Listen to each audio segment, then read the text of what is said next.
thơ khi bằng mùa trăng hơ trừ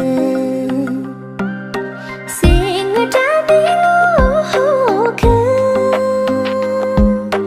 bọn đi cha chín gì ba hấp hồ chữ bông mô làm bờ làm cha chi con chúng ta mà siwa hồ áp hồ chữ bông mô